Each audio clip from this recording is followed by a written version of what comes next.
Praise the lord. ఈరోజు దేవుని వాగ్దానము, తన స్నేహితుల కొరకు తన ప్రాణము పెట్టువానికంటే ఎక్కువైన ప్రేమ గలవాడెవడునూ లేడు. నేను మీకు ఆజ్ఞాపించు వాటిని చేసిన ఎడల మీరు నా స్నేహితులై ఉందురు. యోహాను సువార్త 15వ అధ్యాయము 13వ వచనము 14వ వచనము. సహోదరి సహోదరులారా, యేసయ్య స్వయంగా తానేమి చేయబోతున్నాడో దాని గురించి ఇక్కడ మాట్లాడుతున్నాడు. ఆయన తన స్నేహితుల కొరకు తన ప్రాణము పెట్టబోతున్నాడు. వారి పట్ల ఆయనకున్న ప్రేమకు తన ప్రాణాన్ని ధారపోయడమే అన్నిటికన్నా ఖచ్చితమైన రుజువు అని ఆయన చెప్తున్నాడు. విశ్వాసులు స్నేహితుల కోసం మరణించేందుకైనా సిద్ధంగా ఉండాలన్నదే ఆయన ప్రేమ మన ముందు ఉంచిన ఆదర్శం. ప్రేమ ఆయన చేత ఏమి చేయించిందో చూపించడం ద్వారా ప్రేమ అంటే ఏంటో, నిజమైన స్నేహితుడు ఎలా ఉంటాడో ఆయన మనకు తెలియజేశాడు. అలాగే ఆయన మనకు ఆజ్ఞాపించు వాటిని చేసిన ఎడల మనము ఆయన స్నేహితులమై ఉందమని చెప్పాడు. ఇది ఆయనతో స్నేహం కేవలం భావోద్వేగం లేదా వ్యక్తిగత భావాలపై ఆధారపడి ఉండదు గాని విధేయతపై ఆధారపడి ఉంటుందని, అవిధేయత, తిరుగుబాటుతనం ఇవి స్నేహానికి కాక ఆయనతో శత్రుత్వానికే గుర్తులై ఉన్నవని తెలియజేస్తుంది. యేసుతో నిజమైన స్నేహం చేయడం అంటే ఆయనతో ఏక హృదయం, ఏక మనస్సు, ఏక ఉద్దేశం కలిగి ఉండడమే. ఇలా ఉంటేనే మనం ఆయనకు నిజమైన స్నేహితులుగా ఉండగలం. యేసయ్య ఈ విధంగా అంటున్నాడు, తండ్రి నన్ను ఎలాగు ప్రేమించెనో నేనును మిమ్మును అలాగు ప్రేమించితిని. నా ప్రేమయందు నిలిచి ఉండుడి. నేను నా తండ్రి ఆజ్ఞలు గైకొని ఆయన ప్రేమయందు నిలిచి ఉన్న ప్రకారము మీరును నా ఆజ్ఞలు గైకొనిన ఎడల నా ప్రేమయందు నిలిచి ఉందరు. మీ అందు నా సంతోషము ఉండవలననియో మీ సంతోషము పరిపూర్ణము కావాలననియో ఈ సంగతులు మీతో చెప్పుచున్నాను. నేను మిమ్మను ప్రేమించిన ప్రకారము మీరు ఒకరినొకడు ప్రేమించవలననుటయే నా ఆజ్ఞ. తన స్నేహితుల కొరకు తన ప్రాణము పెట్టువానికంటే ఎక్కువైన ప్రేమ గలవాడెవడునూ లేడు. నేను మీకు ఆజ్ఞాపించి వాటిని చేసిన ఎడల మీరు నా స్నేహితులై ఉందురు అని.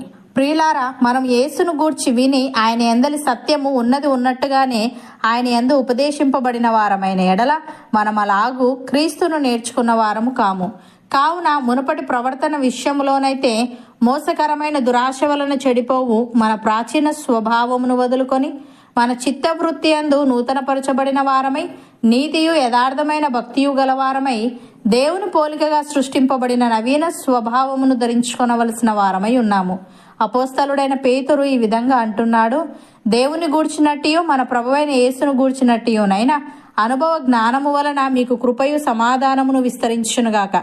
ఆ మహిమ గుణాతిశయములను బట్టి ఆయన మనకు అమూల్యములను అత్యధికములునైన వాగ్దానములను అనుగ్రహించి ఉన్నాడు. దురాశను అనుసరించుట వలన లోకమందున్న భ్రష్టత్వమును ఈ వాగ్దానముల మూలముగా మీరు తప్పించుకొని దేవ స్వభావమునందు పాలివారగునట్లు వాటిని అనుగ్రహించెను.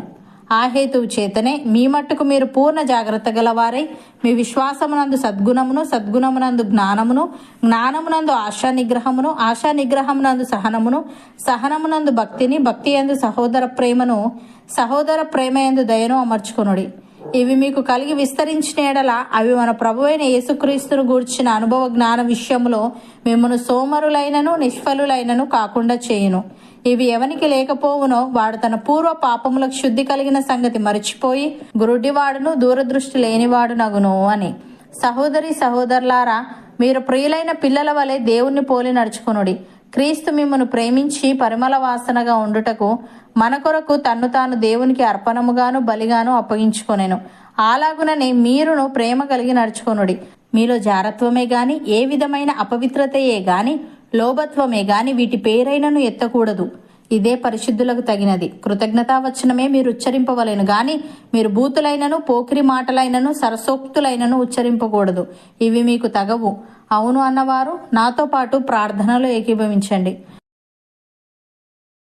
పరిశుద్ధుడా, ప్రేమగల తండ్రి, జీవముగల నా యేసయ్య, తన స్నేహితుల కొరకు తన ప్రాణము పెట్టువానికంటే ఎక్కువైన ప్రేమ గల వాడెవడనూ లేడని నీవు మాకు ఆజ్ఞాపించి వాటిని చేసిన ఎడల మేము నీ స్నేహితులమై ఉందమని నీవు తెలియజేశావు. దేవా, మేము నీ ఆజ్ఞలు గైకొంటూ మోసకరమైన దురాశ వలన చెడిపోవు మా ప్రాచీన స్వభావమును వదులుకొని మా చిత్త వృత్తి యందు నూతనపరచబడిన వారమై నీతియు యథార్థమైన భక్తియు గలవారమై నీ పోలికగా సృష్టింపబడిన నవీన స్వభావమును ధరించుకునే వారంగా ఉండుటకు సహాయము దయచేయమని మా మట్టుకు మేము పూర్ణ జాగ్రత్త గలవారమై మా విశ్వాసమునందు సద్గుణమును, సద్గుణమునందు జ్ఞానమును, జ్ఞానమునందు ఆశానిగ్రహమును, ఆశానిగ్రహమునందు సహనమును, సహనమునందు భక్తిని, భక్తియందు సహోదర ప్రేమను, సహోదర ప్రేమయందు దయను అమర్చుకొనుటకు కృపచూపమని నీ స్వభావమునందు పాలివారమయ్యే భాగ్యం మాలో ప్రతి ఒక్కరికి నీవే అనుగ్రహించమని యేసుక్రీస్తు నామమున ప్రార్థిస్తున్నాము తండ్రి. ఆమెన్.